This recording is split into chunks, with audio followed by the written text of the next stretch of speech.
ಆತ್ಮೀಯ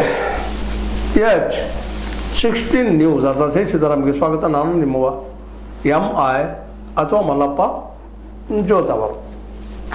ಆತ್ಮೀಯರೇ, ಕಾಂಗ್ರೆಸ್ಗಂತೂ ಭೀಮಬಲ ಅದ. 136 ಪ್ಲಸ್ ಮತ್ತೊಂದು 4 ಮಂದಿ 139 ಜನ ಇದ್ದಾರೆ. ಆದರೂ ಜಗಳ ತಾರಕಕ್ಕೇರಿಲ್ಲ. ಅದು ಎಲ್ಲಿ ಹೋಗಿ ಮುಟ್ಟಿಸೋದು ಗೊತ್ತಿಲ್ಲ. ಪಾರ್ಟಿ ಕರ್ನಾಟಕದಿಂದ ದಿವಾಳಿಯದ್ದು ಹೋಗ್ಬೋದೇನೋ ಅನ್ನುವಷ್ಟರ ಮಟ್ಟಿಗೆ DKC ಮತ್ತು ಸಿದ್ದರಾಮಯ್ಯ ನಡೆದ ಕುರ್ಚಿ. ಈ ಸಂದರ್ಭದಲ್ಲೇ ಸೂಕ್ಷ್ಮವಾಗಿ ವಿಚಾರ ಮಾಡಿದ್ರೆ ನಮ್ಮ BJPಯ ಯಡಿಯೂರಪ್ಪನವರು ಸರಿಯಾದ ಹೆಜ್ಜೆಯಲ್ಲಿ ಹೋಗ್ತಾ ಇದ್ದಾರಾ ಅಂತೇಳಿ. ಯಾಕೆ ಅವ್ರಿಗೂ BJPಯಲ್ಲಿ ವೈರಿಗಳು ಸಾಕಷ್ಟಿದ್ದಾರೆ. ಯತ್ನಾಳರು ಎದ್ದು ಕಾಣುವಂಥ ದೊಡ್ಡ ವೈರಿ, ಅವ್ರ ಜೊತೆಗಾರರು. ಅವರು ಸಹ ಆದಷ್ಟು ಯಡಿಯೂರಪ್ಪನ ದೂರ ಇಡಬೇಕಂತ ಗುದ್ದಾಡುವಂಥವ್ರು, ಅವ್ರ ಮಗನ ದೂರ ಸರಿಸ್ಬೇಕನ್ನುವಂಥವ್ರು. ಹೀಗಾಗಿ ಯಡಿಯೂರಪ್ಪನವ್ರಿಗೂ ನೆಮ್ಮದಿ ಇಲ್ಲ.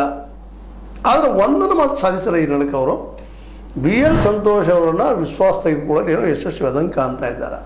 ಸ್ವತಂತ್ರವಾದ ಮೀಡಿಯಾಗೆ ಬೇಕಾಗಿರುವುದು ಸ್ವತಂತ್ರ ಧ್ವನಿ. ಆ ಸ್ವತಂತ್ರ ಧ್ವನಿ ಉಳಿಸಲು ನೀವು ಮಾಡಬೇಕಾದದ್ದು ಇಷ್ಟೇ. ಅದೇನಪ್ಪಾ ಅಂತಂತಂದ್ರೆ, ನಿಮ್ಮ ಕೈಲಾದಷ್ಟು ಸಹಾಯ ಈ ಚಾನಲ್ಗೆ ಮಾಡಿ ಹಾಗೂ ನಿಮ್ಮ ಧ್ವನಿಯನ್ನು ಕಾಪಾಡಿಕೊಳ್ಳಿ.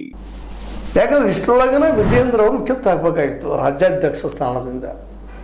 ಆದರೆ ಆಗಲಿಲ್ಲ. ಮತ್ತು ಕೊನೆಗೆ ಇವತ್ತು BL ಸಂತೋಷದ ಮುದ್ರೆ ವಿಜೇಂದ್ರ ಮೇಲೆ ಬಿದ್ದಿದೆ.